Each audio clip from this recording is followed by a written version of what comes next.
Salve, meus queridos, sejam muito bem-vindos ao Pod Pharma Podcast, seu podcast de saúde, de gestão e empreendimento. Aqui quem fala é Lucas Bento e ao meu lado tem ninguém nada e ninguém menos que Cris Tullia. E aí, Cris, como é que você tá? Tudo bem, e você? Bom demais, graças a Deus, indo pra mais um episódio incrível desse podcast, tá ficando maravilhoso a cada semana que passa, né, Cris? Sim, e se você perdeu algum episódio, só dá uma olhadinha no YouTube, tem todos os episódios disponíveis, novos episódios todas as quartas às 19 horas e os cortes no nosso Instagram, @PodPharmaPodcast. Já aproveita pra curtir, compartilhar as dicas, sugestões, pode deixar tudo pra gente na caixinha de perguntas, a gente abre, não, caixinha de perguntas, já que eu falei caixinha de perguntas. Comentários, camisas no direct, fica à vontade, a gente olha de tudo, viu? Sim, sim. Inclusive, se você tá indo na academia, não tem nada pra escutar, vai viajar e não tem nada pra escutar, a gente também está no Spotify. Então, acompanha a gente também lá no Spotify. Todos os nossos episódios já estão lá, né, Cris? Sim. Se você também perdeu algum episódio, quer escutar ele só na versão de áudio, a gente tá lá também. Então dá uma corridinha lá também, já segue a gente lá no Spotify também e aproveita para seguir a gente em todas as nossas redes sociais, @PodPharmaPodcast. Estamos em todas as redes sociais lá. E lá também a gente tá postando várias coisas, né, Cris? Sim, fica ligadinho que sempre tem sorteio, brinde, várias coisas pros nossos seguidores. Começar agradecendo aos nossos patrocinadores, Drogaria Santa Maria, que tá com a gente desde o início, 5 lojas em Alfenas, a sexta está quase aí pra vocês. Se duvidar quando esse vídeo sair, ela já inaugurou, né? Eu creio que sim. Também tô achando, viu, gente? Tá bonita, do lado da Supermercado São Paulo. Farmacêutica Marissandra estará lá com vocês, uma profissional maravilhosa para esclarecer todas as dúvidas que vocês precisarem. A nossa drogaria de Campos Gerais já está de portas abertas para o que vocês precisarem. Então, pessoal de Campos Gerais, fica à vontade para ir conhecer a loja também. Está tudo arrumadinho para vocês. Tudo que tem nas lojas de Alfenas tem nas lojas de Campos Gerais. Sim, sim. Precisando presentear uma pessoa especial ou tá querendo dar um presente pra você mesmo, né, Cris? O pessoal da Personalize tá aí à disposição. Fazem presentes personalizados pra deixar com a sua cara mesmo, pra você presentear a pessoa especial, né? Inclusive, colocar a minha cara assim, na caneca e dar pra minha namorada de presente. Eu acho um presente incrível que eu poderia presentear pra ela. Aqui na cidade de Alfenas, de frente ao Bradesco, tá? Lá eles podem atender, eles atendem com prontidão, com agilidade, com rapidez, né, Cris? Sim, sempre... com qualidade, que acho que é o mais importante, isso. Né? Sempre que a Cris tem uma ideia louca lá pelas madrugadas da vida, e a TT, eles, né? É a TT também. Aí eles atendem a gente de prontidão, então ali vai lá que eles estão para auxiliar vocês também nessa questão de dar presentes para as pessoas especiais. Sim, pessoal da G Motors, gente, final de ano, se você vai viajar, não viajem com um carro que está sem segurança. Então já aproveita para trocar de carro, trocar de moto. Já vamos começar o ano novo com automóvel novo. Só dá uma passadinha lá, tem opções de novos, seminovos, usados. Divide em até 60 vezes, então não tem desculpa. Vamos passar essa virada de ano com um carro novo. Sim. Você que tá aí querendo começar um negócio, que tá com seu negócio parado, que não tá sabendo de onde sair, para onde ir, o pessoal da Mauri Contabilidade tá ali para poder ajudar vocês. Eles não mexem só com a parte contábil, eles mexem com tudo dentro do seu negócio, desde precificação, consultoria em vendas, tudo que você precisa para dar aquela vivacidade, dar aquela, né, aquele gancho necessário para você deslanchar. O pessoal da Mauri Contabilidade está aí para poder auxiliar vocês. Então entre em contato que a equipe deles é formidável, uma equipe especializada para poder auxiliar você no seu negócio. E acho que é isso, né? Sim, Padaria sim. do Turco hoje está com a gente. O Lucas já pode falar que ele já atacou. Sim, gente, o Turco tem de novo. quitutes diferenciados, com um sabor inigualável. E uma ótima opção pra você ir no café da manhã, no café da tarde, com aquela pessoa querida. Você prometeu que ia levar sua namorada, você levou? Não, tô devendo. Já pode cobrar ela, viu, Carol? ele, viu? Eu vou levar você lá, viu, Carol? Eu prometo. Um ótimo café da manhã de domingo, são ótimas opções. Padaria do Turco, muito obrigada por estar sempre com a gente. Tá uma delícia, viu? Ó. Eu tirei a prova dos 9. E é isso, vamos para o nosso convidado. Gente, hoje é inédito, né? Esse tema. Hoje a nossa convidada é uma neurologista formada aqui na Unifenas, com especialização na Universidade Federal do Triângulo Mineiro e atualmente atende aqui na cidade de Alfenas. Doutora Camila, muito obrigada por ter aceito o nosso convite. Seja muito bem-vinda. Obrigada. Doutora. Eu que agradeço por estar aqui com vocês.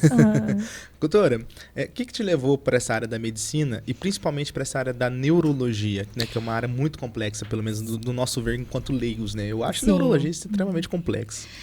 Então, veio de uma síndrome neurológica que eu tenho. Eu fui diagnosticada com a síndrome de Charcot-Marie-Tooth. A suspeita diagnóstica veio durante a infância, né? O diagnóstico aos 4 anos de idade, a partir da eletroneuromiografia, mas o confirmatório com o teste genético veio aos 16 anos de idade. Nossa. Então, desde criança, então, eu comecei a apresentar o quadro clínico, fiz o tratamento com fisioterapias, claro, então sempre tive contato com a neurologia.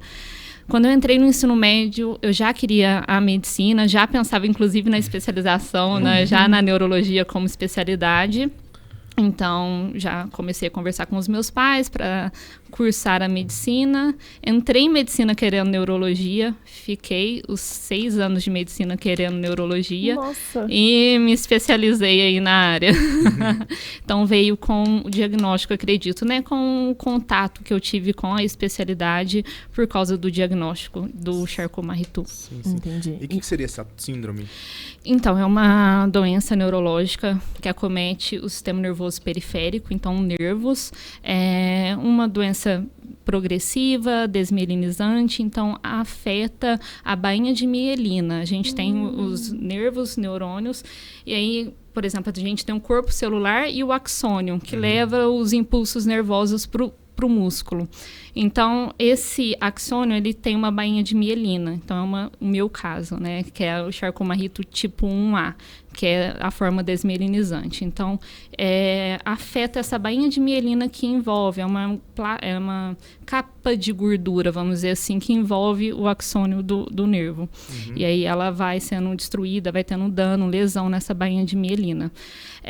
Progressiva, mas uma doença com uma forma clínica muito heterogênea. Então, na mesma família tem, por exemplo, pacientes, tem pessoas com uma clínica, com sinais e sintomas progressivos, mais debilitantes, e na mesma família outros acaba sendo não diagnosticado, não tendo clínica.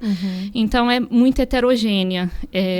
Na mesma família, a mesma mutação, a mesma forma, você pode ter pacientes com muitos sintomas, com muitos sinais, e outros pacientes com poucos. Ela está sintomas. ligado à Familiar. hereditariedade? Dentro da neurologia, é uma doença hereditária. Então, então a gente tem aí um componente familiar, uma herança genética familiar importante.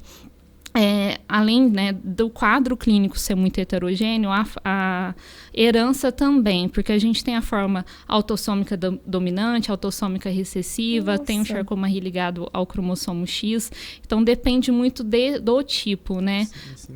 O meu caso é o tipo 1A, que é herança autossômica dominante, e vem, no meu caso, a duplicação do PMP22 no cromossomo 17, que aí foi aos 16 anos que a gente fez o teste genético. Sim. A demora para fazer o teste genético foi devido à tecnologia ou vocês que preferiram escolher? Não, vamos lá. Então, geralmente, Charcot-Marie-Tooth, ele vem o diagnóstico ou a suspeita diagnóstica na infância, as 2 primeiras décadas de vida. Então, quando a criança começa a andar, já é notado um pouco de fraqueza, uma certa dificuldade, por exemplo, para agachar, para quedas frequentes, perda de equilíbrio, e foi o que aconteceu comigo. Então, logo que eu comecei a andar, a desenvolver mais essa parte, meus pais notaram que eu caía com muita frequência, eu tinha uma dificuldade maior do que outras crianças, do que principalmente meus primos, né, nessa parte de correr, de brincar, caía muito. Inicialmente me levaram para ortopedistas, fiz acompanhamento com ortopedista, sempre tirava raio-x do quadril, o pé, eu tinha o pé chato na época, hoje em dia eu tenho mais o pé cavo, mas durante a infância o meu pé era chato. Usava bota ortopédica, fazia raio-x, fazia fisioterapia, não melhorava. Até que, por indicação de uma amiga da minha mãe, ela me levou num outro ortopedista fora, ele suspeitou, né, examinou, pediu para passar com um neurologista já com a suspeita diagnóstica de algo do ponto de vista neurológico, sistema nervoso periférico, e aí no primeiro neurologista já veio a suspeita, fiz a eletroneuromiografia que veio compatível, né, com Charcot-Marie-Tooth, dentro das neuropatias periféricas, assim, de início na infância, ela é uma das mais comuns. Então, foi a principal suspeita. Então, eu já tinha a eletroneuromiografia aos 4 anos, que era condizente, que era compatível com o diagnóstico. Além, claro, da clínica, né? Então, tive a suspeita clínica, e aí, como suporte, o eletroneuromiografia. E aí, o confirmatório mesmo, que foi o teste genético, a gente conseguiu, que aí a gente foi fazer aos 16 anos, que meus pais procurando, buscando, eles a gente teve a oportunidade de fazer. E aí, como eu falei que é genético, então fizemos eu e meu pai. Então, eu e meu pai temos a mesma duplicação. Então, essa herança veio da parte paterna, no meu caso. E ele é assintomático? Então, hoje em dia, o diagnóstico dele veio comigo, né? Então, quando, né, suspeitou do Charcot-Marie, sendo uma doença genética, então, pai ou mãe, meu pai tinha mais o quadro clínico compatível, e aí o diagnóstico dele veio por minha causa. Mas hoje em dia a gente já sabe. Então, por exemplo, o meu pai tem uma certa perda de sensibilidade na região plantar, então é algo que eu não tenho, né? Ele já tem uma certa, dependendo de onde você toca, faz o teste de sensibilidade dele no pé, ele não consegue diferenciar, ele não consegue, já tem essa perda da sensibilidade. Conversando com ele, ele fala que durante a infância, então, tinha dificuldade, antigamente, né, subia no muro, e ele já tinha dificuldade para andar em cima do muro, uma certa perda de equilíbrio. Então, depois, né, do meu diagnóstico, tudo fez sentido. Então, e acaba que o diagnóstico confirmatório é o meu pai, mas na família a gente acaba notando aí algumas características, algumas atrofias, a gente olha alguns parentes e fala, já vem a desconfiança, eu acho que esse daí tá no meu time. Antigamente não pesquisava tanto as coisas, né? Deixava muito de lado. Como eu mesmo falo que eu tenho uma pouca clínica, vamos dizer assim. Para mim, que estou na área, né, eu que vejo bastante, e acho que meus pais também que conhecem mais a doença, então, se falasse, nossa, mas nem parece, a gente já fala, não, parece, tem atrofia distal, dedos em martelo, pé cavo, aquelas... falavam em perna em garrafa de champanhe invertida por causa da atrofia distal, né, da musculatura da panturrilha. Então a gente olha e fala, não, parece, tem sim, mas quem não tem um contato, vamos dizer assim, com essa área, às vezes olha e fala, nossa, mas nem parece que você tem alguma coisa. Então é a mesma, eu acho que é esse mesmo lado, como já tenho um olho um pouco mais treinado, leio, conheço bastante sobre a doença, então às vezes a gente olha uma pessoa, um familiar aí que é condizente e aí a gente, igual eu brinco, fala, a herança da família está presente ali também. Um presente familiar. Tá todo mundo no mesmo time, né? E hoje, quais são os principais pacientes que você tem tratado dentro da área neurológica ali?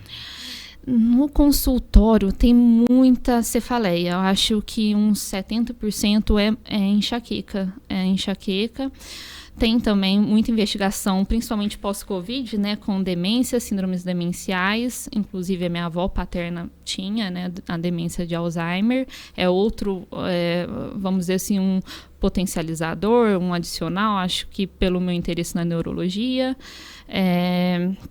Além disso, investigação de AVC, Parkinson, o tremor essencial. Mas eu digo que 70%, assim, não tem um estudo do consultório, mas o mais frequente é realmente as cefaleias, a enxaqueca principalmente, que leva o paciente a procurar uma ajuda, um tratamento preventivo. Sim. E a enxaqueca, o que pode desencadeá-la? Então, muito se fala sobre uma certa predisposição genética, né? Alguns genes não é igual o Charcot-Marie, que é uma herança familiar. Por exemplo, né, eu para o meu filho, sendo uma doença autossômica dominante, eu tenho 50% de chance de ter, né, de passar essa herança. Mas hoje em dia estudam genes, uma doença como se fosse poligênica, genes que poderiam estar associados a uma maior predisposição a ter crises, né, episódios de enxaqueca. Mas o seu início ainda, qual que é a virada de chave, ainda se estuda. Por que um paciente vai ter uma crise de enxaqueca hoje à tarde? Então, essa virada tem, né, os fatores gatilhos que já são bem conhecidos, mas o início ainda está sendo bastante estudado e buscado. E quais são os gatilhos, né, que desencadeiam a enxaqueca? Estresse, alguns alimentos, como, por exemplo, bebidas alcoólicas, vinhos, cervejas, principalmente os fermentados. Tudo que é bom. Comidas engorduradas, aquela batata frita no óleo, é péssimo para o enxaquecoso. Desidratação, então a gente fala, né, o enxaquecoso ele tem que beber bastante água, tem que praticar atividade física, tem que tomar cuidado. Não existe uma dieta específica da enxaqueca. Muitos se veem, pacientes com enxaqueca falam, eu não como isso. No consultório eu sempre falo com os meus pacientes que eles vão observar quais que são os gatilhos para eles. E aí eles vão, por exemplo, eu tenho um paciente que o gatilho dele é melancia. Ele percebeu que é só comer a melancia que ele tem. Aí ele evita, não come. Outro que já percebeu com banana também. Aí é o que eu falo, por exemplo, um gatilho muito falado é o chocolate. Eu posso comer uma barra inteira de chocolate, posso comer a banana, que é e a melancia, que eu tenho 2 pacientes, um com um problema, ele já falou que ele tem um gatilho, né, importante com a melancia, outro com a banana, e eu não tenho. Agora, uma comida mais engordurada, ou principalmente condimentados, no dia seguinte eu tenho. Eu já. Vinho também. Eu não bebo cerveja e vinho muito raramente. Eu tenho um cuidado maior por causa do Charcot com bebidas, né, alcoólicas.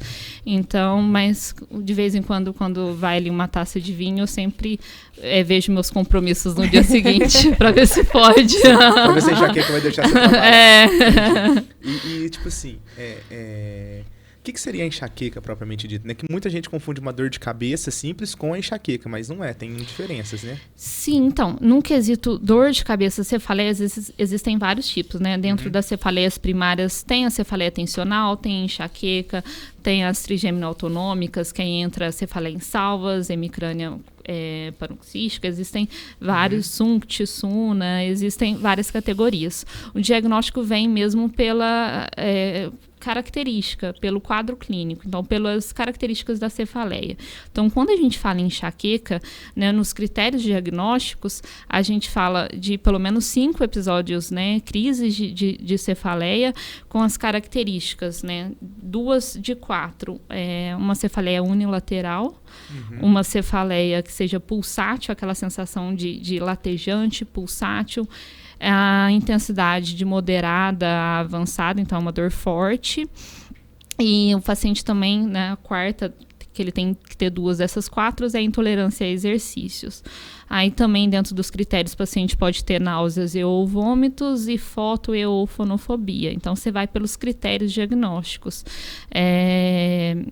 Então, aquele paciente que tem aquela dor de cabeça, que começa, pode depois ser bilateral, começa de um lado, é pulsátil, forte, que leva ele a buscar, não é uma dorzinha que ele consegue suportar durante o dia. Durante a dor, prefere ficar num quarto escuro, quietinho, sem ninguém falando, sem aquele blackout. Então, é pelas características clínicas mesmo. Sim.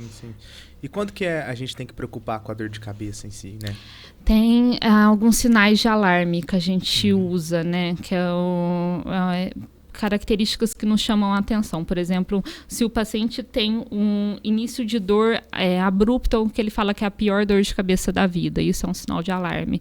Paciente com sintomas sistêmicos, então paciente que está com dor de cabeça, mas está tendo perda de peso, febre, então chama também, faz parte a gente chama SNOOP4, S de sintomas sistêmicos, que é febre, perda de peso, que leva à suspeita de outras doenças, N de neurológico, de sinais neurológicos, então paciente que está com a dor de cabeça, mas com algum sinal neurológico focal.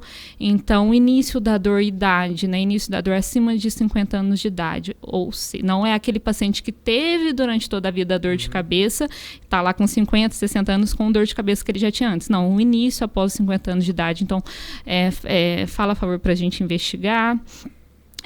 A pior dor de cabeça da vida, fator postural também, então aquele paciente que deitado não tem dor, se levanta, tem dor, então essa parte postural, alguns pacientes que têm manobra de Valsalva, então tem alguns sinais de alarme ali que, conversando com o paciente, buscando, chamam a atenção para a gente pedir um exame complementar e investigar algumas causas secundárias. O que seria essa manobra de Valsalva?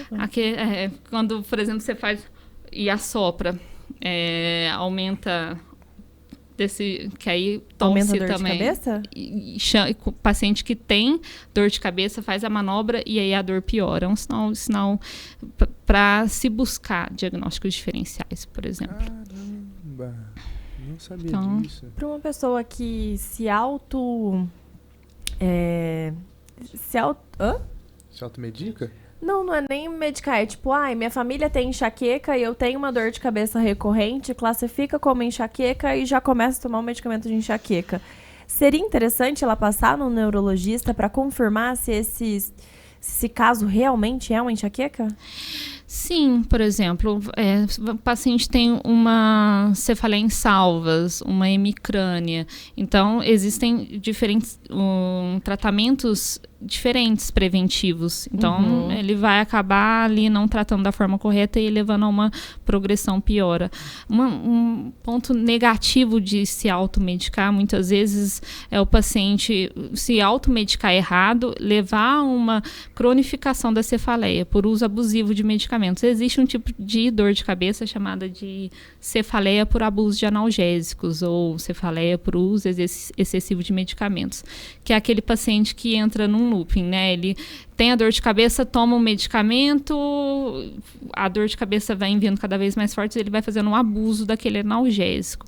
E aí o analgésico vai tendo um tempo de ação assim menor. E aí o tratamento é justamente suspender os analgésicos, né? Imagina, um paciente com uma dor de cabeça fazendo abuso. O estudo mostrou que você entrar na enxaqueca, por exemplo, paciente que tem enxaqueca crônica e que acaba fazendo uso desenfreado, crônico de analgésicos. E aí acaba desenvolvendo, junto com a enxaqueca crônica, cefaleia por abuso de analgésicos. Tem um estudo que demonstra que entrar, tanto a suspensão dos medicamentos, né, desses analgésicos, quanto o início do tratamento preventivo é a melhor abordagem.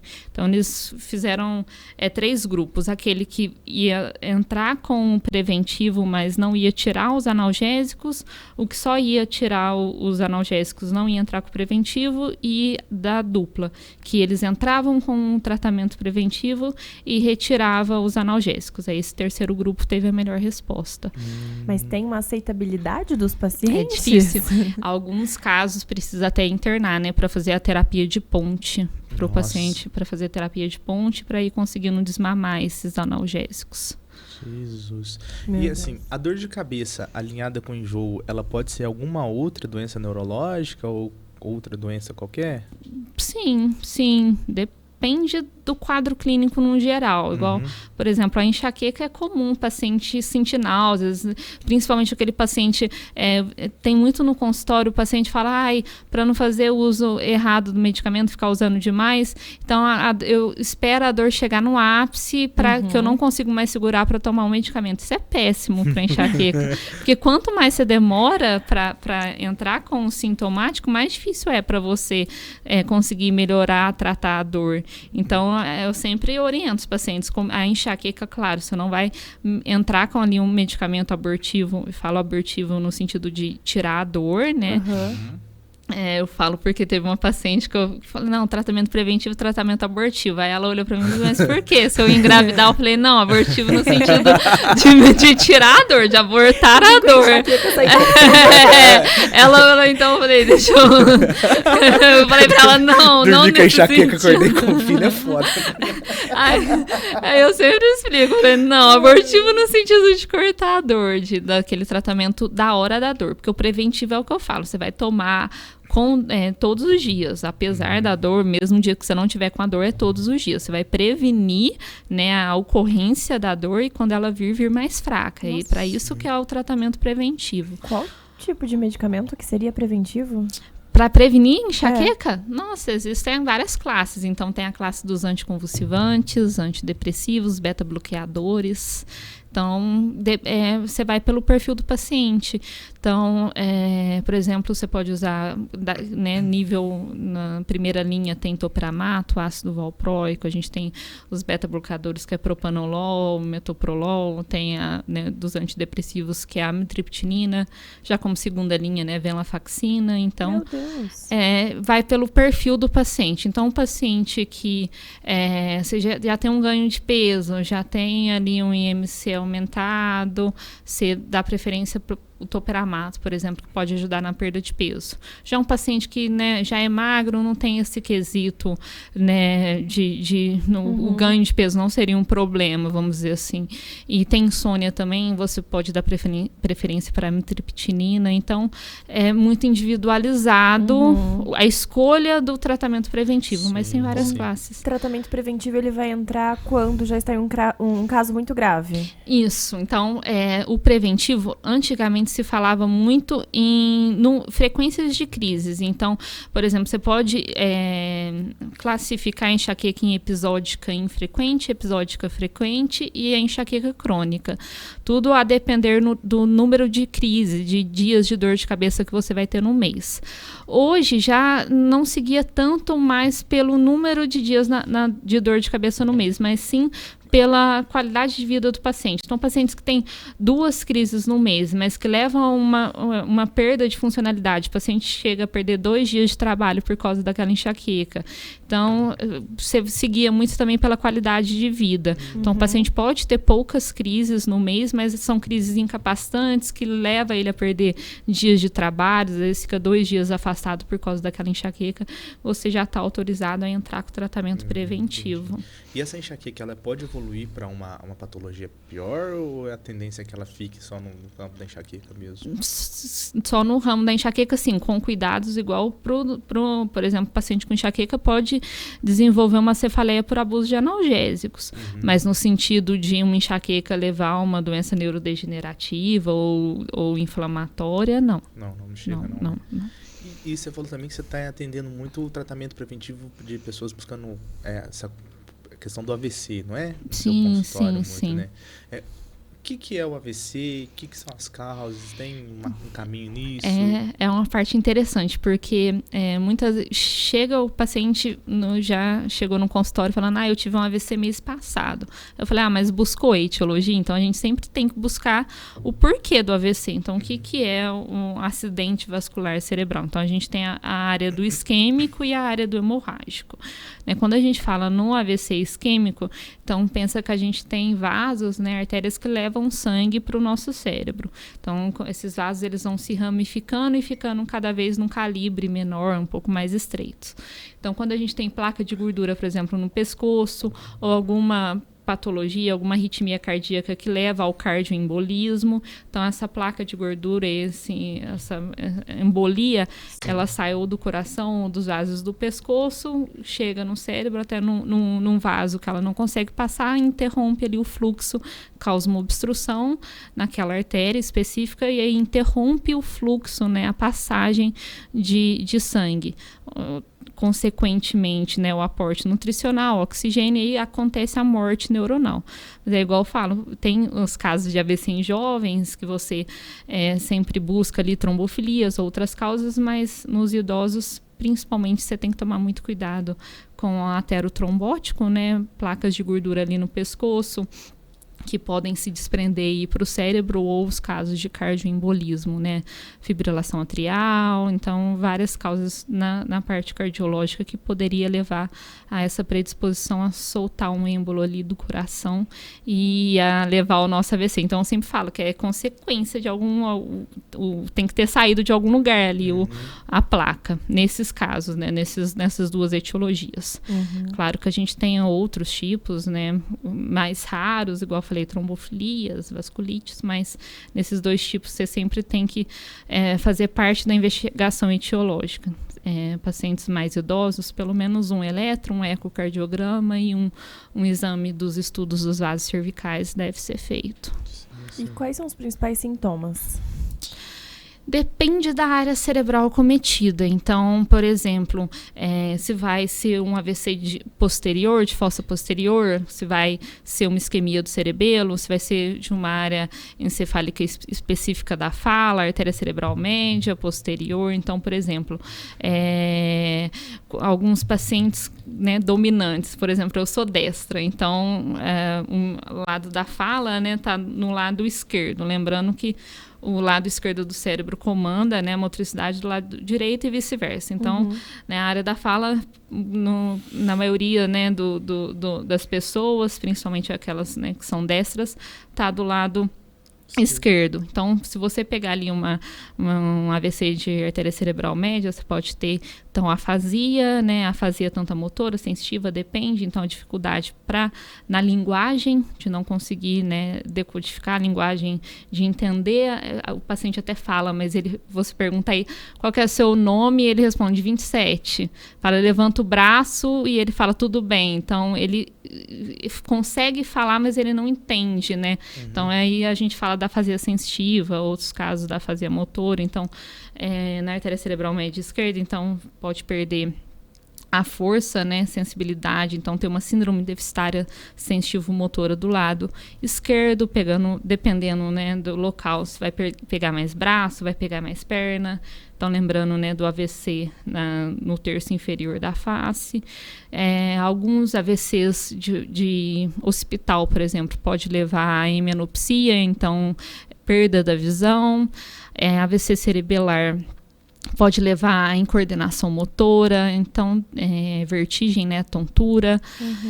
Casos de AVC de tronco aí são um pouquinho uns sintomas mais, vamos dizer assim, importantes. São a grande maioria, porque como o tronco é muito pequeno e fibras passam muito próximas, então tem uma constelação de sintomas maiores, às vezes pega vasos, né, nervos cranianos, na verdade. Então, depende do local ali. Então, por exemplo, AVC de lobo frontal, o paciente pode apresentar, né, a alteração do comportamento. Então, depende da área cerebral que vai pegar, para a gente saber ali a clínica.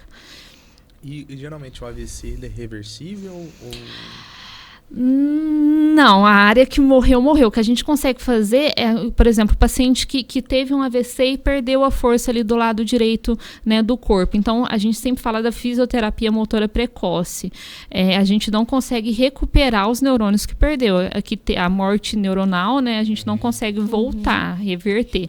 Mas a gente consegue, com a estimulação, né, com a fisioterapia precoce, fazer novas conexões sinápticas, principalmente quando o paciente é colocado numa reabilitação precoce, quando aquele paciente que perdeu a força, né, você já leva ele para fisioterapia precoce nos primeiros meses, então a gente vê uma resposta maior, um retorno maior por fazer novas, o que fala assim, né, o que sobrou, fazer novas conexões sinápticas, então por isso que é importante.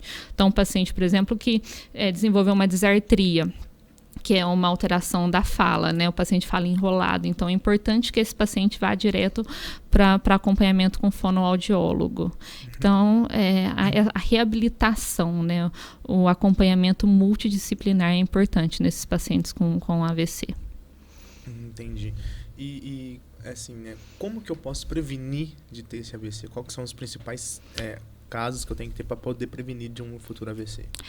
Tratando os fatores de risco. Então, hipertensão, pacientes com pressão alta descontrolada, então, tratando essa área, né, da pressão alta, diabetes, tabagismo é um fator de risco importantíssimo pro AVC isquêmico, né, que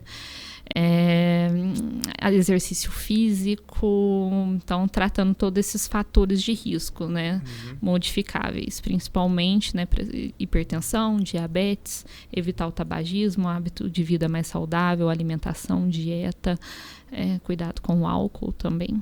Tudo isso que leva principalmente à formação de placas de gordura e, claro, acompanhamento com, igual eu falo, cardiologista, não adianta nada o paciente tem uma arritmia cardíaca, por exemplo, uma fibrilação atrial, que tem um forte poder cardioembólico. Então, o paciente faz uso errático, não toma corretamente o anticoagulante, então ele vai ter um risco aumentado para um AVC cardioembólico, por exemplo. Para os nossos pacientes hipertensos que insistem em não tomar o medicamento, como que essa pressão elevada vai favorecer ao AVC? E aí entra, né, nesses hipertensos mal controlados, o AVC hemorrágico, né, que é um caso mais grave. A gente tem um AVC hemorrágico hipertensivo, que tem a pressão aumentada e aí você tem um extravasamento, na verdade não é a falta de sangue, mas sim um extravasamento pela causa hipertensiva. Grande parte aí dos AVCs hemorrágicos é de causa hipertensiva. Então, aí você tem tanto a parte um fator de risco para AVC isquêmico e um fator de risco para o AVC hemorrágico. Mas aí, tipo assim, essa pressão alta vai subir o sangue, vai fazer... Sim, aumenta. Aí tem com que tem o extravasamento de sangue ali no parênquima cerebral. O hemorrágico, ele vai gerar o que mais de sintoma ou de consequências? O hemorrágico, como a clínica deles não é tão correspondente com a extensão, às vezes, do sangramento. Então, já vi casos durante a residência do paciente chegar com uma clínica, né, até não tão grave, vamos dizer assim, você faz a tomografia e você tem ali um volume do sangramento maior. Então, como o extravasamento ele pode pegar mais de um território vascular, às vezes até a clínica é um pouquinho mais difícil, porque acaba que no AVC isquêmico você consegue... quando você vai examinar o paciente, você vai fazer o exame neurológico, você consegue um pouco pensar em território vascular. Então, um território vascular de cerebral médio, um território vascular posterior. Um direcionamento do Isso, que tá acontecendo. no hemorrágico é um pouco menos fácil, assim, vamos dizer assim, de se guiar pela clínica. E aí depende também a mesma coisa do local, por exemplo. Um AVC hemorrágico em tronco, ele acaba que um pequeno volume de sangue já causa um estrago grande. Uma clínica importante para o paciente. Jesus amado. Então, em que caso eu já devo correr para o hospital? Sempre que o paciente apresentar, né? Então, você está ali com o paciente tem dificuldade para falar. Então, a dificuldade da fala, a dificuldade da linguagem, começa a falar enrolado, que a gente chama de disartria, que é essa dificuldade da fala. Ou quando o paciente quer falar e não sai, né? Ele está tentando falar, que aí a gente fala mais em afasia, que é um distúrbio da linguagem. O paciente perde força, então aquele paciente que às vezes você fala, levanta os dois braços e aí um braço cai, ou uma perna. Esses são os principais, mas eu falo sempre muito cuidado também. Por exemplo, já vi muito paciente ir para o pronto-socorro, suspeita de labirintite por causa de tontura, faz a tomografia e aí a gente vê ali um AVC cerebelar, por exemplo, por causa de uma tontura vertigem. A dor de cabeça ou algum outro tipo de dor pode estar associado? Pode. Então, é o que eu falo. Por exemplo, aquela característica que eu falei, que é a thunderclap, que é a cefaleia explosiva, que é aquela com a pior dor da vida. Então, é muito associada à HSA, hemorragia subaracnoide. A trombose venosa cerebral também dá muita dor de cabeça. Tem casos, por exemplo, de AVC hemorrágico, mas na verdade de etiologia venosa, por trombose venosa, levando a esse derramamento, a esse AVC hemorrágico. Então, e a dor de cabeça está presente, tanto na HSA quanto nessa trombose venosa cerebral. Jesus amado, meu Deus do céu. Eu tô começando a ficar preocupado com isso de querer passar. Os fatores de risco a gente tem todos? Tem todos. Eu vou daqui correndo pra neurologia, pode marcar uma consulta pra mim. Toda semana vem uma especialidade diferente de sai. A gente quer uma consulta, a gente eu acho que a gente precisa. É igual nos casos eu pego muito no consultório desses filhos de pacientes que têm a demência de Alzheimer e vai e marca comigo só falar, eu vou ter também. E o que leva ao Alzheimer? É uma doença neurodegenerativa, né? Então, ela tem proteínas que estão ligadas, né? Que começa uma degeneração, vamos dizer assim, fabricação errática de uma forma mais leiga dessas proteínas que levam à deposição no tecido cerebral e aí começa o processo fisiopatológico do Alzheimer e de outras demências. Qual que é a porcentagem genética dela?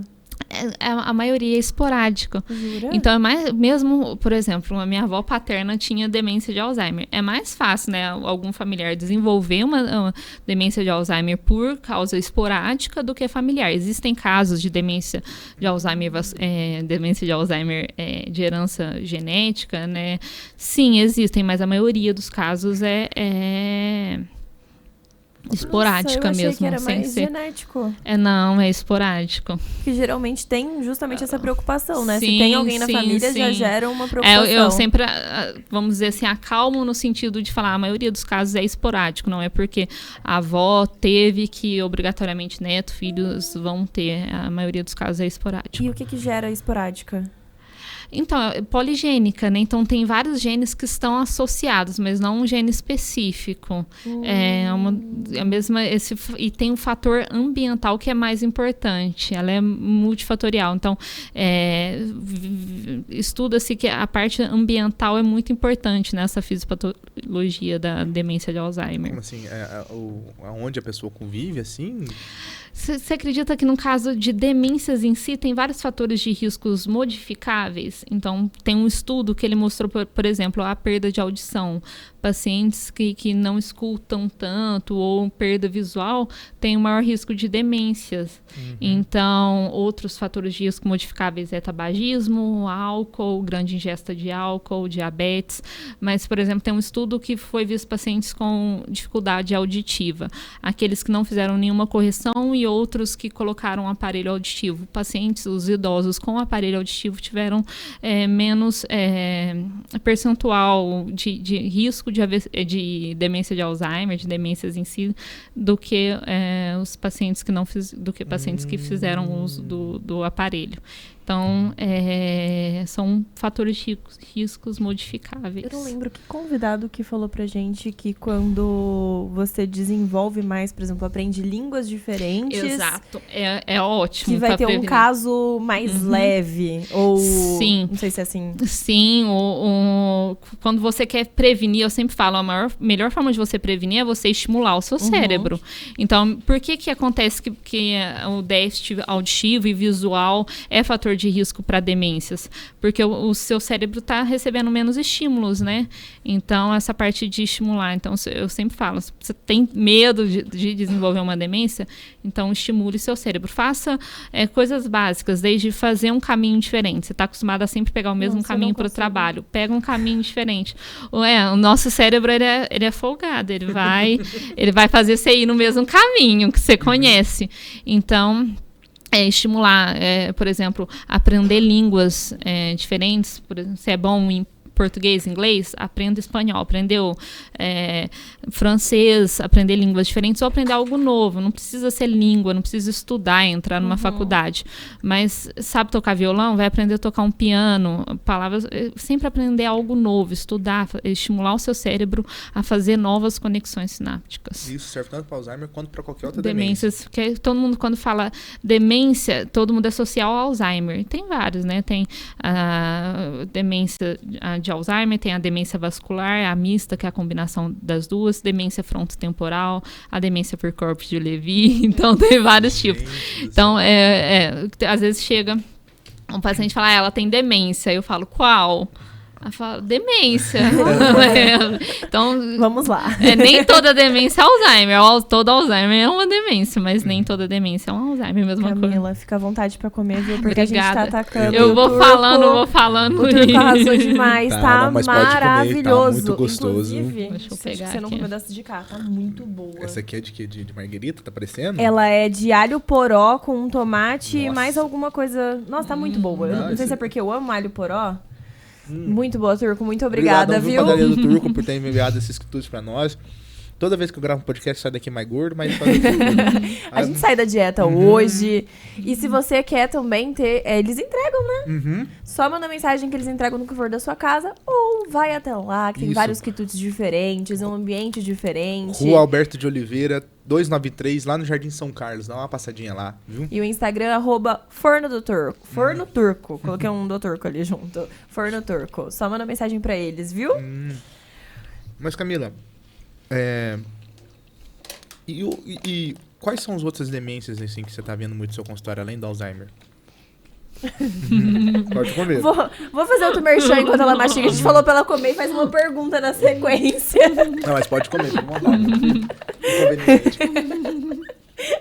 Aí você come também, me deixa sozinha Claro, nessa. não. Gente, então Drogaria Santa Maria. Pode fazer. Todos os medicamentos que a doutora passar, nós temos disponível.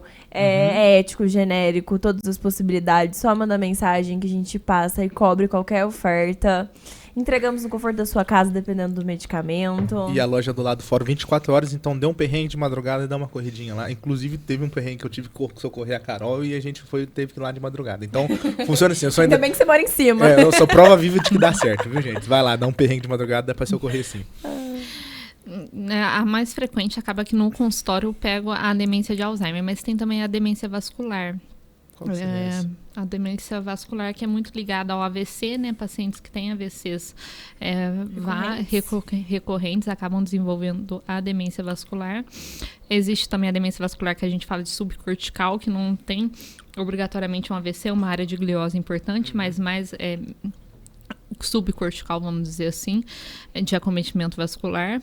E aí a mista, que é a combinação das duas. Tem os outros tipos, frontotemporal, tive um diagnóstico recente, um acompanhamento recente de uma paciente com demência frontotemporal por corpos de Levy, as vários outros tipos, mas é menos frequente do que a de Alzheimer. Sim. Acaba que na prevalência, não só aqui, né, mas em geral é a mais frequente, é o protótipo, assim, é mais comum. Tem alguma idade pra começar a se preocupar com isso? Geralmente é acometimento senil, né? Mas existem pré-senis, então demências que começam antes, né? Tem Alzheimer, por exemplo, de início jovem, que chama um pouco mais de atenção, acaba que a perda é mais acentuada, considerando, né, os anos de vida, mas é uma doença mais comum, mais prevalente ali nos idosos da terceira idade. Não é a idade para se preocupar, mas nos sintomas. Acaba que no mundo de hoje, com a ansiedade, né, a gente tem muitos estímulos. Então, eu estava até conversando com uma paciente essa semana que celular, muita coisa que desvia a atenção, televisão, então paciente ansiedade, acaba querendo ter mais sintomas de esquecimentos, não pela demência em si, mas pela ansiedade, pelos estímulos externos que tiram a atenção do paciente. A ansiedade também, né? Esquecimento? Nossa, com certeza, pela prejuízo na atenção. Então, você tem ansiedade? Você pensa em várias coisas ao mesmo tempo. Trilhões. E aí você tá pensando em alguma coisa preocupada com algo, coloca a chave ali, aí depois fala, onde que eu guardei minha chave? Eu colocava a culpa da minha memória não muito boa recentemente ao Covid. Também. A gente acho que pós-Covid, pós-pandemia, a gente viu muita a queixa cognitiva, né, de perda de memória, juntamente ali com a queda capilar, né? Mas teve também, sim, foi vamos brincar assim, que a pandemia lotou os consultórios aí da neurologia por causa da queixa cognitiva. Muitos estudos ainda estão sendo desenvolvidos, né? Estão acompanhando muitos pacientes. Muito recente, né? Muito recente. A gente sabe aí os prejuízos do Covid a curto prazo, mas a longo prazo a gente ainda vai conhecer, né? Está conhecendo e vai conhecer. Mas os pacientes os estudos mostram que tende a voltar, né? Que não é algo duradouro. Na reincidência, isso pode piorar? Você fala no sentido de ficar tendo muito... Pode prolongar os sintomas, mas se vai levar a uma atrofia cerebral, qual é o grau de acometimento no COVID a nível central, a longo prazo, ainda a gente não tem tantas respostas assim. É que uma amiga minha pegou recentemente, novamente, e eu não sei se ela já teve ou não. E ela me queixou hoje, que ela tá se sentindo a dor, que ela tá conversando e esquece. Esquece. A fala. Tem que ter muito cuidado. Por exemplo, pacientes às vezes começam com esquecimento, com alentecimento do cognitivo, com uma síndrome muito característica demencial, né? De demência. E aí você tem sempre que descartar as causas reversíveis, né? Então, por exemplo, causas metabólicas, então hipotiroidismo causa muito alentecimento do cognitivo, então causas infecciosas, você sempre tem que estar aí descartando, por exemplo, sífilis, neurosífilis, trauma, por exemplo, hematoma subdural, tem as causas degenerativas, que aí entra o Alzheimer e todas as outras, deficiências de vitamina. Então, toda vez que o paciente chega para a investigação de uma síndrome demencial, você tem que fazer ali uma investigação de causas não secundárias, mas reversíveis. Então, pedir uma neuroimagem, de preferência uma ressonância de crânio, e pedir esses laboratoriais. Vitaminas, por exemplo, metabólicos, uremia, hipotiroidismo, TSH, T4, investigar essas causas que você pode corrigir e melhorar a clínica do paciente. Mas tipo assim, a ausência de vitaminas pode levar a esse esquecimento também? Sim, alentecimento cognitivo. E aí você corrige, você trata a deficiência da vitamina, e aí o paciente, você refaz... Você nunca tomou uma injeção de B12 e viu a melhora que isso dá na vida? Então eu não tô esquecido, eu só tô com pouca vitamina. Desce comigo. Se você tiver com hipovitaminose, a falta de vitamina B12, claro, né, assim, né... Não, o paciente está no nível, se for o seu caso, a deficiência da vitamina B12 pode levar às queixas cognitivas. O excesso de vitamina B12 pode fazer algum mal? Pode. Já suspendi Suspendi muita reposição de vitamina B12 já chegando em níveis tóxicos, então sempre falo, tanto a falta quanto o excesso dela, né? Pode causar neuropatia. Sangue, porque eu amo tomar uma B12. A falta da vitamina B12, ela pode levar tanto às queixas cognitivas quanto à neuropatia periférica, e o excesso dela também. Então, um paciente com deficiência de vitamina B12, ele pode ter queixas, igual eu falei, esquecimentos, queixas cognitivas e formigamentos nas mãos e nos pés. Então, já tive paciente que chegou, que foi encaminhado... A falta. Chegou encaminhado do ortopedista, falou, eu tô formigando, minhas pernas, agora começou as mãos, muito aspecto em luva e bota, encaminhou pro neuro para investigar, a gente fez a investigação, era deficiência de vitamina B12, tratou, melhorou. A minha própria tia, eu falo, ela... tive uma tia minha que um dia me mandou um áudio falando que os primos tinham falado pra ela conversar comigo, que ela tava esquecendo muito. Eu tava conversando, e aí falou, procura a Camila, você tá esquecendo, tá estranha e tal. Aí, conversando com ela, foi até... Ai, que errado isso. Não façam isso. Conversando no WhatsApp, uma consulta por WhatsApp, conversando com ela, ela comentou que eu usava o Puran. Eu expliquei pra ela que a gente tinha que investigar essas causas. E aí tava com a dosagem abaixo, né? Fez um exame de sangue. De sangue, o Puran tava abaixo. Ela tava ainda com a desregulação. Eu acho, aí ela tratou, eu acho que melhorou, porque ela não me procurou de novo com a mesma queixa. Ela não teve o retorno no WhatsApp, mas deve ter melhorado, porque ela não falou mais nada. A gente entende, né? Porque... Mas o dela foi um caso muito provavelmente, né? Ela não me falou que tá continuando com isso, mas não reclamou de novo, é porque melhorou. Foi a vitamina... Tireoide, né? Os hormônios tireoidianos. Tive um caso também, geralmente a nível hospitalar, a gente não fazia investigação de síndrome demencial. Principalmente porque, assim, no hospital é muito comum ter delírio, então não é bom você examinar esse paciente.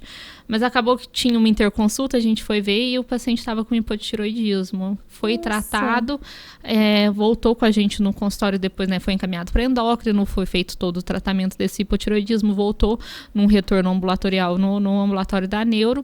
Ele já não tinha nenhuma clínica, né? Já tinha melhorado o anestesiamento cognitivo. Quando é uma coisa tão simples, né? Então tem que investigar essas causas. E muita também tem a parte da ansiedade, porque prejudica a atenção, né? Consequentemente, então, pacientes jovens chegam no consultório falando, eu vim investigar a parte de demência porque eu esqueço onde eu coloquei a chave, eu saio de casa e esqueço de fechar o portão. A maioria dos casos, assim, jovens, você vê muito que a parte da ansiedade, que tem essa desatenção e, consequentemente, esses esquecimentos.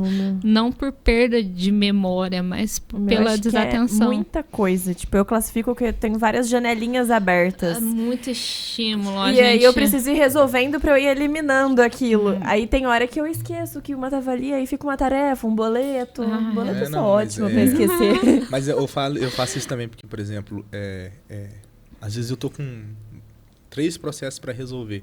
Aí eu tô começando eu tô resolvendo o negócio do processo A, e aí eu falo assim, nossa, mas eu tenho que resolver o negócio do processo B. E eu nem terminei de resolver o do processo A. E aí quando eu já esqueci, porque eu tô pensando no processo B e esqueci do processo A. Pela desatenção. Mas então é só ansiedade, eu não tô louco, não. Sim, tô, mas nem tanto, né?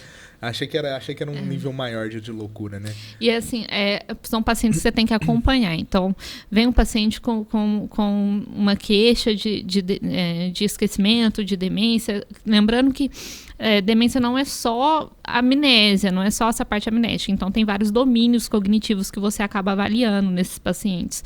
Mas tem alguns que você não fecha no segundo, na terceira consulta, que você faz o acompanhamento desse paciente, às vezes, né, durante alguns 6 meses, para conseguir fazer o diagnóstico.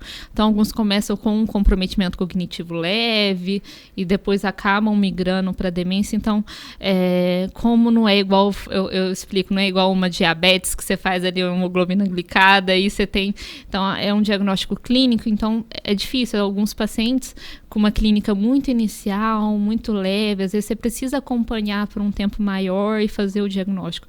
Às vezes você começa até com tratamento já, falando, vamos começar com tratamento para demência, mas vamos acompanhar. Então, você começa ali com o tratamento, mas acompanhando o paciente, porque a clínica às vezes é inicial. Então, alguns você nem inicia, vai acompanhando, faz um teste neurocognitivo, depois de algum tempo repete esse teste, porque como é uma doença neurodegenerativa, ela é progressiva, né? Ela vai piorando.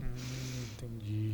Então, e quanto à questão envolvendo os aneurismas cerebrais, né? O que leva ao aneurisma? O que seria esse aneurisma? E tipo assim, né? O que desencadeia essa questão do aneurisma cerebral, né? Pode terminar comigo. Eu vou puxar um merchan enquanto ela mastiga. Gente, final de ano chegando, se você vai viajar, já aproveita para trocar de carro. O pessoal da G-Motors está com ótimas possibilidades para vocês. Carros novos, usados, seminovos. Divide em até 60 vezes. Dá uma passadinha lá. Avenida Jovino Fernandes Salles. Não errei dessa vez. Aproveita que já tá na avenida. No finalzinho dela, Drogaria Santa Maria do Pinheirinho. Já passa que eu tô sempre lá. Conhecer a loja, trocar uma ideia. Qualquer dúvida, estou à disposição, viu? Agora sim. Aproveitei pra comer também, né? Mas do aneurisma lá. Essa parte do aneurisma, principalmente, eu acho engraçado. Já aconteceu do consultório. Pacientes com tumores. E aí, eu descobri um meningioma e acaba indo com o neurologista, né? A parte mais de tumor e principalmente na ruptura de aneurisma, o tratamento ele é com o neurocirurgião. Então, são 2 áreas. Então, claro, tem investigação. A gente faz, né, investigação de aneurisma quando o paciente já tem uma suspeita. Mas o tratamento, o acompanhamento, geralmente é feito com o neurocirurgião. São casos que a gente encaminha ali para os nossos colegas da cirurgia. Você não quis... Você não quis seguir a parte cirúrgica? Nada de cirurgia. Então, quando eu entrei, eu sempre tive a neurologia como opção. Como primeira opção. Mas eu olhava outras especialidades. Mas eu tinha certeza que eu iria seguir a área clínica. A área cirúrgica nunca ganhou meu coração. É muito tudo tempo delicado, mas... É uma pena, porque neurocirurgião na parte financeira é ótima. Né? Então, é uma pena que não me encantou, mas não... eu sabia que seria da área clínica, assim. Se não fosse para a neurologia, seria alguma outra área clínica. A área cirúrgica nunca me neurologia encantou. só penso em Grey's Anatomy. Tá fácil. Como se toda cirurgia fosse Grey's Anatomy, era fácil. Mas, doutoras, temos o Alzheimer, ele pode ser desencadeado também pelo uso excessivo de álcool? Não, existem demências que o álcool é um fator de risco. Não, é claro, você tem que considerar o álcool como ele tem o seu papel ali de neurotoxicidade. Mas não no sentido do Alzheimer em si, o álcool ele leva a uma demência. Então, por exemplo, pacientes que fazem o abuso, né, do álcool, então, eles têm mais atrofia cerebral, eles têm mais deficiência de vitaminas, principalmente atrofia cerebelar, pacientes alcoolismo crônico, então são pacientes... A neuropatia periférica, o álcool leva. Então, pensando que tem sim o seu papel de neurotoxicidade, mas lembrando que o Alzheimer ele tem mais a sua fisiopatogenia de proteínas, né, que são agregadas, tem a sua formação, sua síntese errada, são agregadas e depositadas ali. Então, não é, por exemplo, o que eu quero dizer, não é igual o excesso de açúcar, diabetes, essa relação tão direta. Tem, sim, é um fator de risco para demências, mas não é essa relação direta como causador, vamos dizer assim. Entendi, tá. Porque, assim, acho que sempre foi uma preocupação, né, principalmente da gente que gosta da cana, dessa questão desse uso excessivo de álcool mesmo. Se ele realmente poderia levar a uma patologia, até porque quando eu também trabalhei muito no fórum, quando eu estagiei aqui em Alfenas, a gente tinha que fazer processo de curatela e aí a gente via essas patologias, por exemplo, demência pelo uso excessivo de álcool, não sei se era algo nesse sentido, né? E aí a gente tinha muito dessas patologias, então eu fiquei com essa dúvida, tipo assim, se esse uso excessivo de álcool poderia levar realmente a essa demência. Pode levar a demência. Demência, sim. Vamos, tanto por ação direta de neurotoxicidade do álcool, levando a uma síndrome demencial, tanto de uma forma indireta, levando a, por exemplo, deficiência de vitaminas, consequentemente, atrofia também cerebral, principalmente, igual eu falei, cerebelar, leva.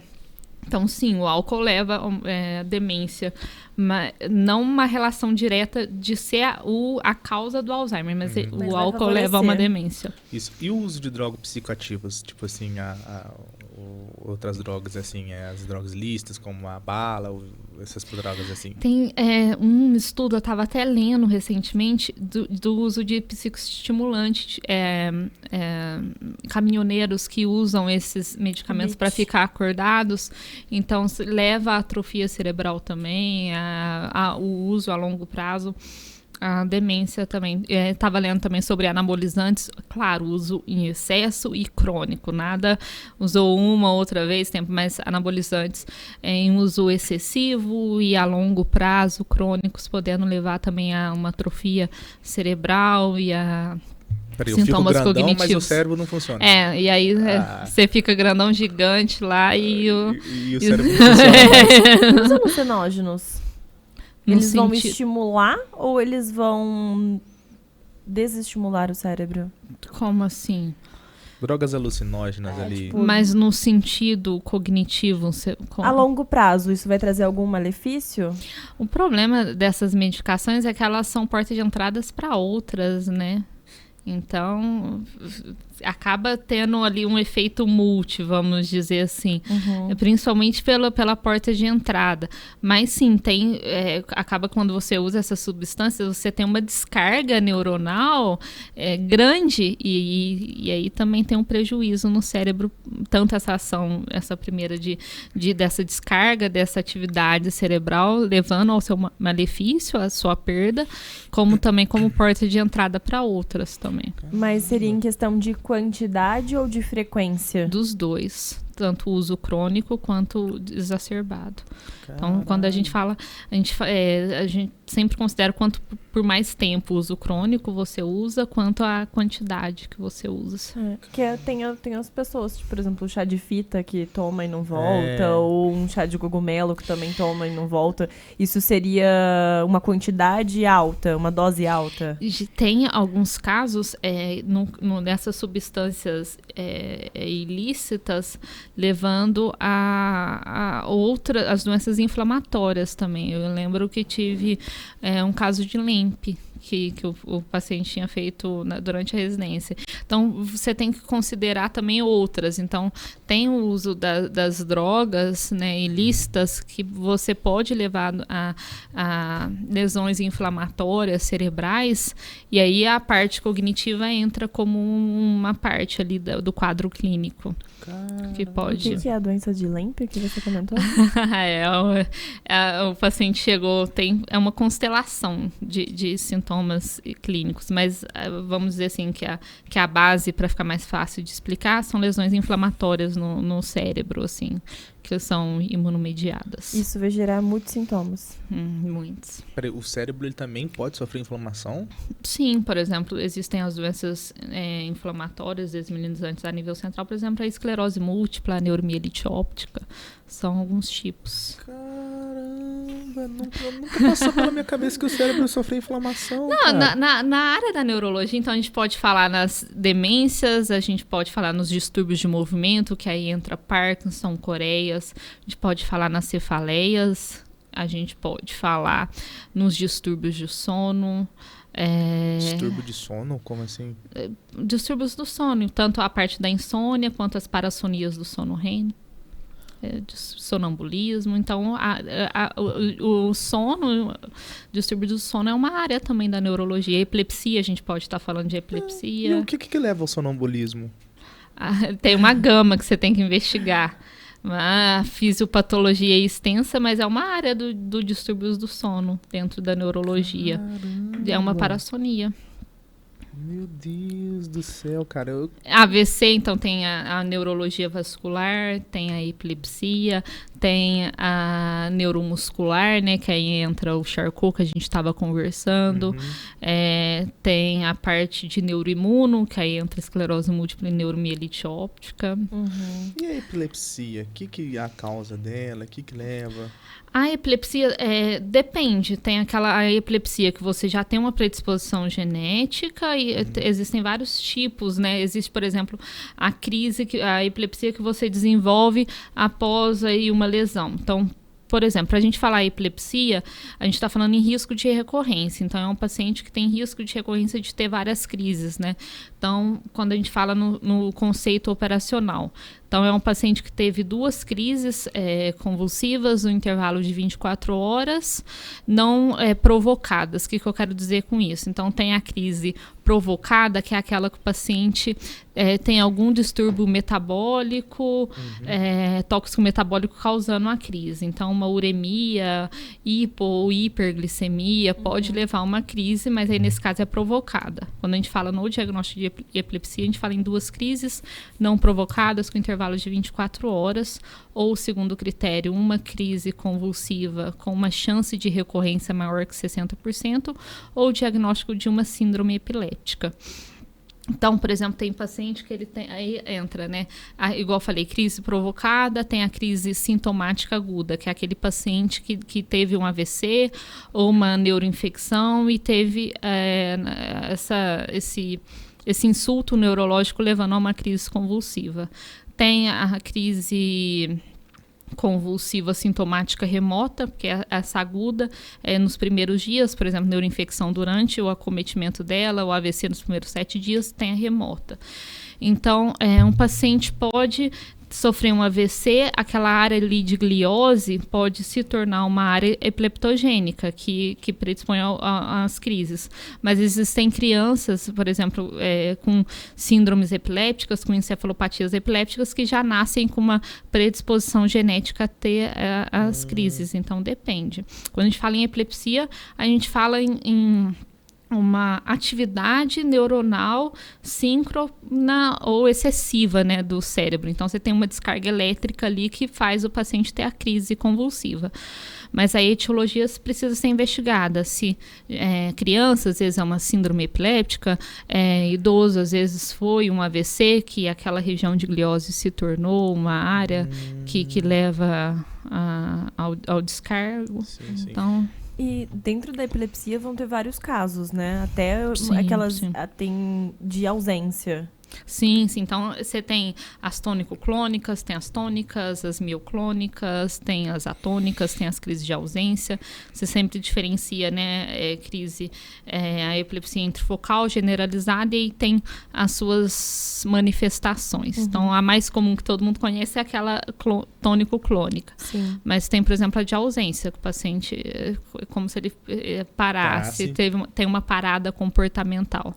Tem as atônicas, que o paciente ele tem uma perda do tônus muscular, cai rapidamente. Tem as mioclonias, que são movimentos, então, às vezes, as mioclônicas acontecem principalmente durante a manhã, nas 2 primeiras horas após acordar. Então, às vezes, o paciente está segurando uma xícara, tem um paciente jovem, né, com MJ, que é a mioclônica juvenil, que toma café e tem um movimento de mioclonia e joga celular, joga a xícara. Então, tem a semiologia das crises. As tônicas, né, que o paciente tem, na verdade, a contração prolongada. Sim. E quando é o caso mais grave, o que eu posso e o que eu não posso fazer para socorrer uma pessoa que está tendo uma convulsão, por exemplo?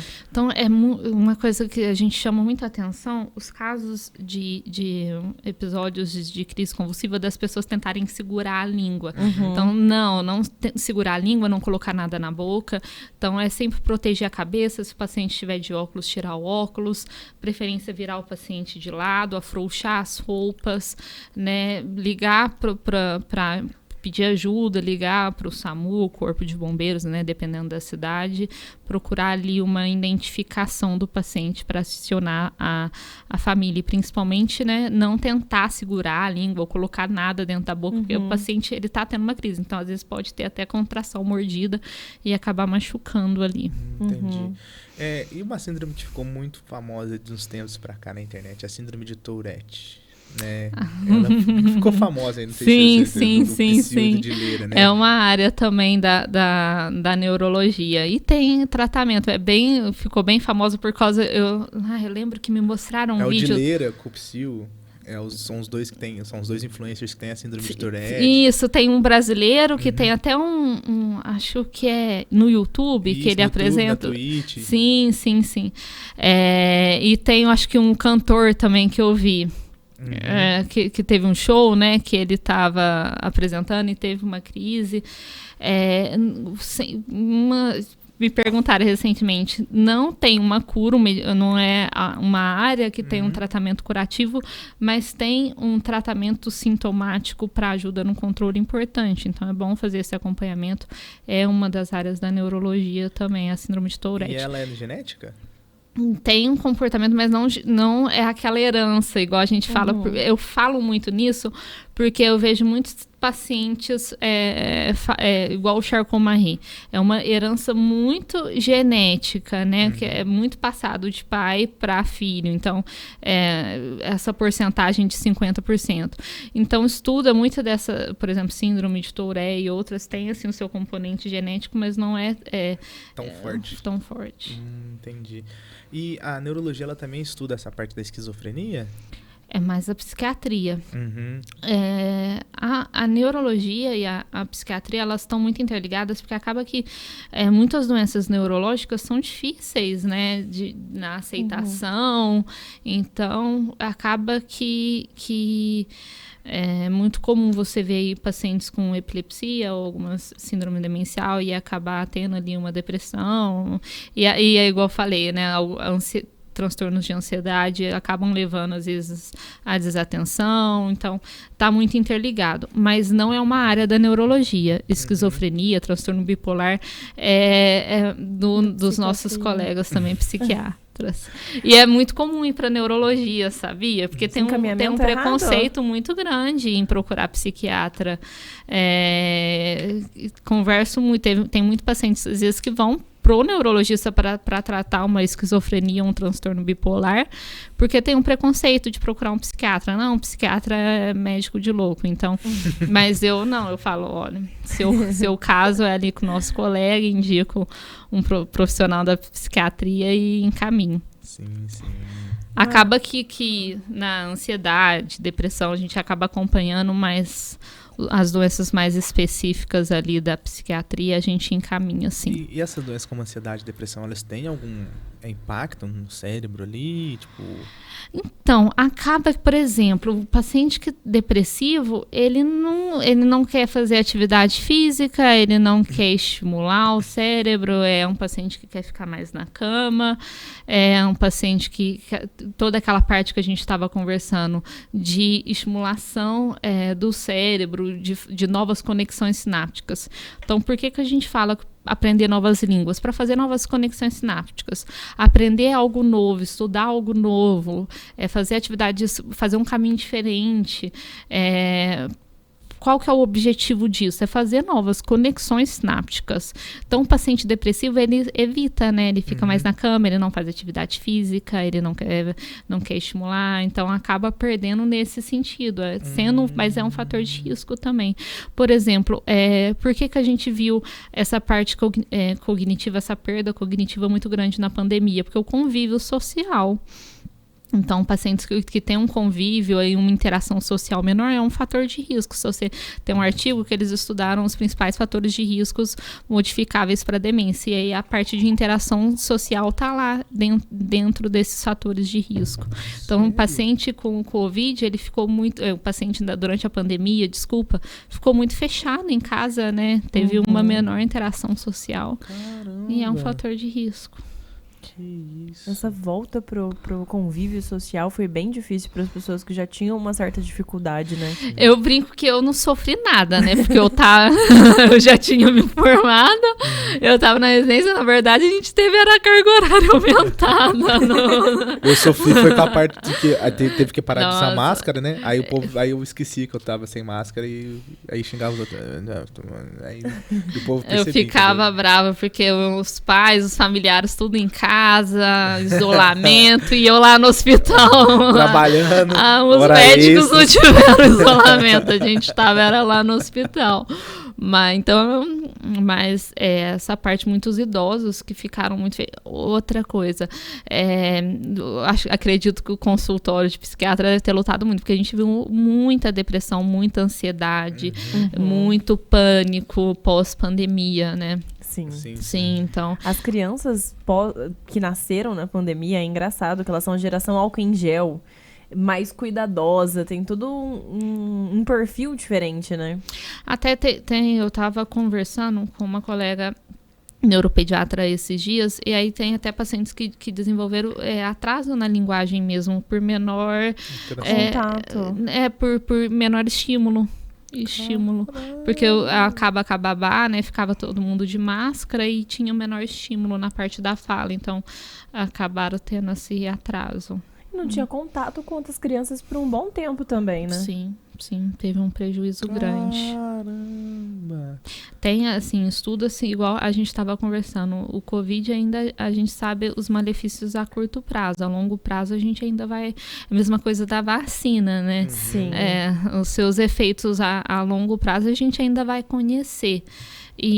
Mas tem um estudo ainda em andamento dos efeitos do Covid a nível cerebral, questão de atrofia, se leva a atrofia cerebral, se essa atrofia é reversível ou não. Caramba. Não, a gente vai ter que trazer você de novo depois que você a gente vai conversar. Doutora, a gente já está caminhando para o final, né, do nosso podcast, infelizmente. Tem algum recado que você queria deixar para os nossos telespectadores, para os nossos ouvintes? Se você quiser falar olhando para aquela câmera ali. Então, investigação, né, na dúvida de uma síndrome, o paciente está esquecendo, principalmente idosos, né, procurar o neurologista. A parte de acompanhamento multi, né, eu sempre, igual tive a minha avó com o diagnóstico de Alzheimer. Então, tem a parte da educação dos familiares também. Então, é difícil porque às vezes a gente trata mais a família no paciente com demência do que o paciente em si. Porque o paciente com demência, ele muitas vezes não percebe, ele não tem consciência que ele tem a doença. E aí quem sofre, na verdade, é mais o cuidador, acaba que a exaustão fica mais no cuidador, no familiar que vê o seu ente naquela posição do que no paciente em si. E é difícil para o paciente também. Principalmente eu pego muito na tecla de não confrontação. Então, imagina, você tem uma vida que você sempre faz as suas coisas. E aí você olha lá, nossa, mas já é 3 horas da tarde, eu não almocei. E você fala, não almocei, não vou comer. E o paciente já comeu, ele só esqueceu. Então, um paciente que não reconhece, né, a própria casa. Então, imagina você tá na sua casa, você olha lá, você tá num ambiente que você não reconhece, se você não sabe o que é aquilo, onde você tá, você fala que quer ir embora e alguém vai e te fala, não, você tá na sua casa. E você não reconhece. Então, é o que a gente bate na tecla. Muitas vezes, a consulta do paciente com demência, uma maior parte do tempo, a gente fala muito educando, muito aconselhando o familiar. Então, aquelas estratégias, aquelas mentiras benéficas, né, que a gente fala. Então, paciente com demência, eu lembro que tem uma história engraçada da minha avó, né? Minha avó, ela tinha demência de Alzheimer, ela faleceu esse ano, e aí tem uma história engraçada que um tio meu me contou, que eu sempre falava, não confronta, faz uma volta, mas não tenta confrontar.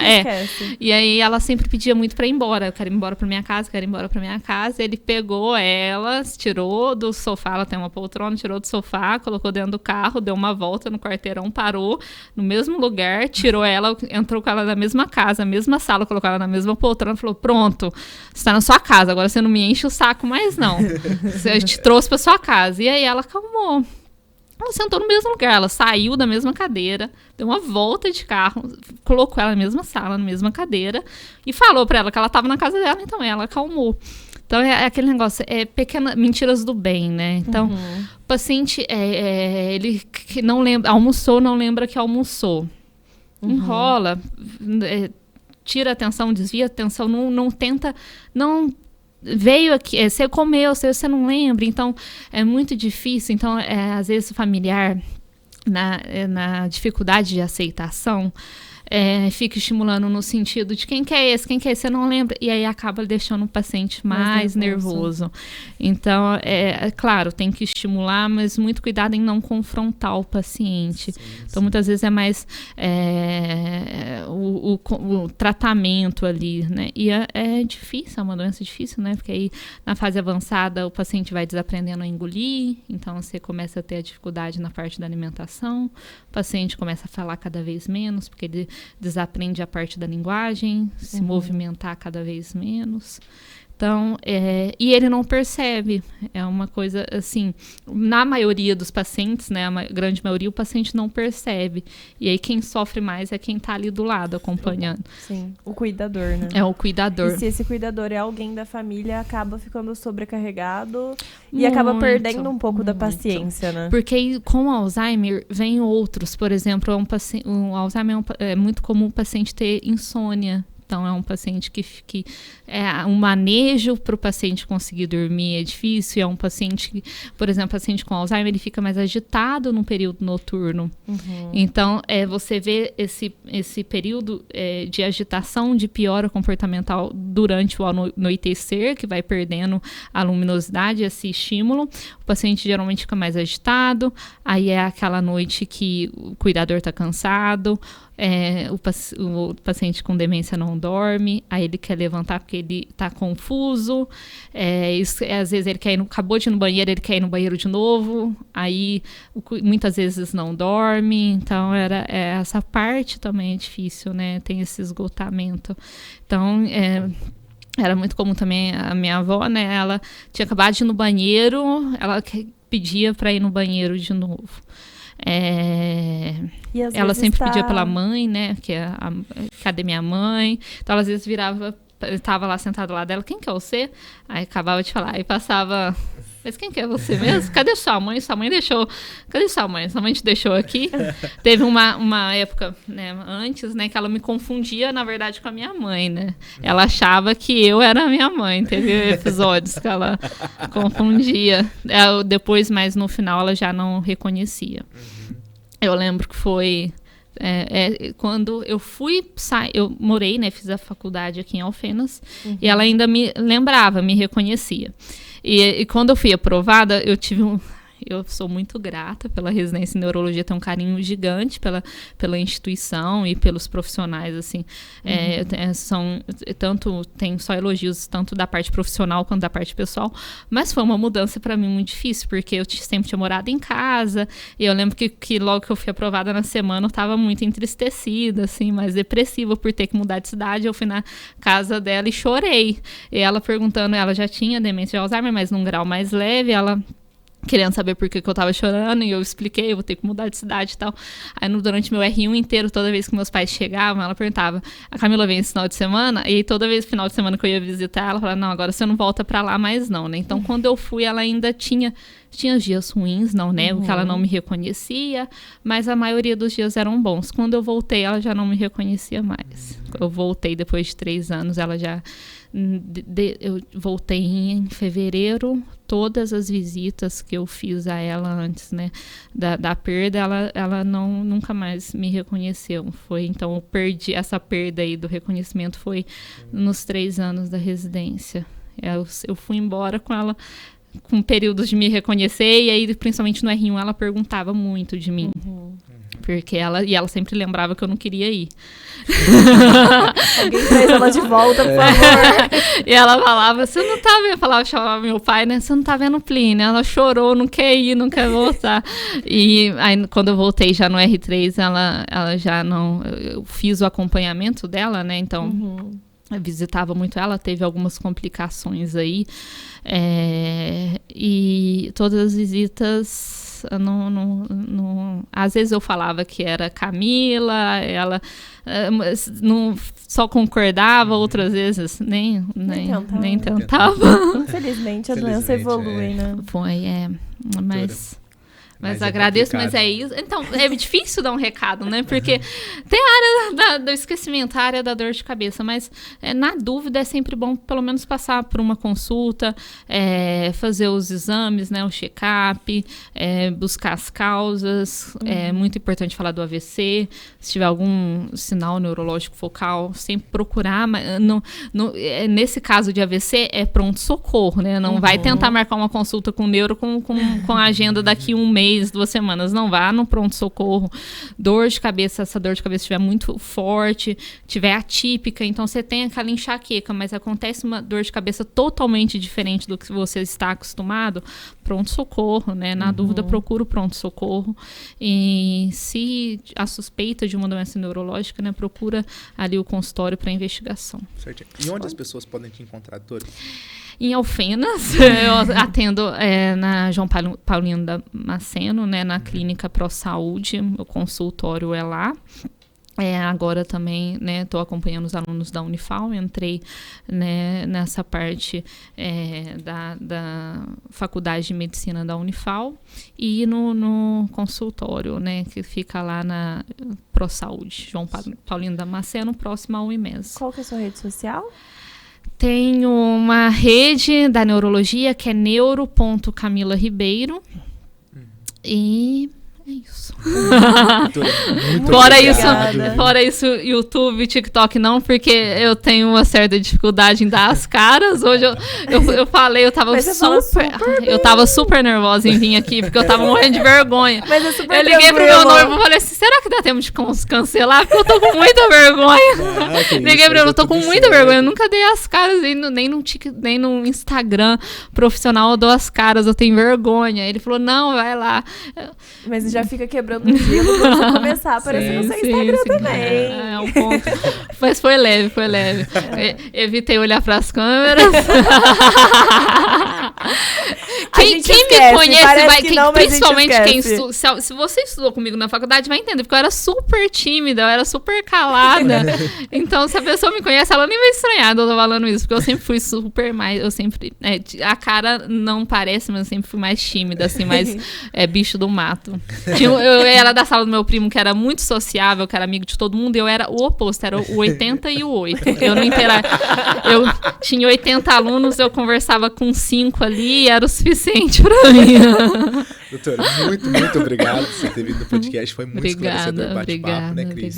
A gente ficou muito contente com a sua presença. A gente vai ter que te chamar de novo pra gente continuar tendo mais assuntos depois que você explicou esse tanto de área da neurologia. É difícil, às vezes, qual que é o problema de conversar? É que muitas vezes no consultório eu já recebi puxão de orelha, de tentar entrar muito em algo específico da neurologia e é difícil para entender, então... É muita coisa para falar, são muitas doenças. Traduzir para uma linguagem leiga também muitas vezes é difícil. E eu tenho, às vezes, esse problema. Às vezes eu começo a explicar pro paciente, ele começa a me perguntar sobre, às vezes, palavras. Então, às vezes eu aprendi a palavra disartria, ele, mas o que é isso? Então, às vezes, você conversa muito com o médico, né? Usa muito termo médico, e você vai conversar com o paciente, tem essa diferença, essa dificuldade. E, principalmente, comecei a ter mais esse autocuidado comigo mesmo, de não às vezes aprofundar e usar termos muito específicos da área da medicina. Não, mas aqui você pode ficar à vontade, porque a gente tem público para todas as áreas, desde estudantes a pessoas leigas. A gente conversou de demência, a AVC, a cefaleia, a enxaqueca, a distúrbios do sono, então... Muita coisa. Citamos ali as doenças inflamatórias, então a neurologia é maravilhosa nesse sentido, né? Ela é rica, você pode... Claro, tem as subespecialidades, né? E diferente de muitos acham que é algo muito longe, você consegue muitas vezes topografar. Igual o AVC, às vezes... você consegue topografar a partir da clínica que o paciente apresenta, você tem ali onde que você vai pesquisar. Então, tem o exame neurológico que fala se você vai pesquisar mais central, sistema nervoso central, mais sistema nervoso periférico. São sintomas diferentes. Então, isso que é bonito. Sim. A gente aprendeu bastante.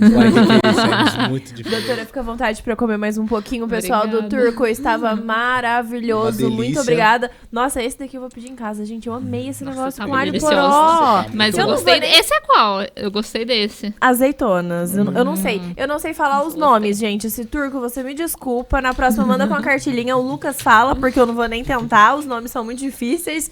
Mas, na minha classificação, essa pizza turca de alho poró está maravilhosa. Acho que de calabresa também tá boa. E agradecer aos nossos patrocinadores. Drogaria Santa Maria, que tá com a gente desde o início. 5 lojas em Alfenas. A sexta já está aí pra vocês. Loja em Campos Gerais. E a loja do lado do Fórum, 24 horas. Bateu aquele perrengue de madrugada, só passar lá que tem um pessoal pra te ajudar. A Mauri Contabilidade. Aí, eu vou falar. Tá com uma coxinha? Já acabei, já. A Mauri Contabilidade, você tá precisando... Ele come o tempo todo. Se você tá precisando aí auxiliar seu negócio, desalavancar, tá precisando de algum auxílio dentro do seu empreendimento, o pessoal da Mauri tá ali pra te socorrer nesse problema, né, Cris? Não deixa pra hora do leão, gente. Já vamos ajustar tudo, entrada de nota fiscal, precificação, se vai abrir uma loja, o local que vai abrir essa loja, em tudo eles te ajudam. Tem uma equipe especializada pra te ajudar e não deixar as coisas acumularem. Pessoal da G-Motors, carros novos, usados, seminovos, motos, divide em até 60 vezes. Então não vai passar perreco nesse final de ano. Vai descer pra praia, gente. Não pode descer com o carro sem passar na revisão. Ou melhor ainda, já troca esse carro e divide em 60 vezes, viu? Sim, sim. Pessoal da Personalize, doutora, eles mandam canequinha pra gente, manda pros nossos convidados, a caneca é sua. Obrigada. Personalize, muito obrigada. E se você, nesse final de ano, vai participar de um Amigo Secreto, precisa presentear alguém especial, já manda mensagem pro pessoal da Personalize que eles têm ótimas ideias. Sim, sim. Então, muito obrigado mais uma vez, doutora. Agradeço. Muito obrigado a você que nos assistiu. Beijo. Até a próxima. Tchau, Tchau, tchau. tchau.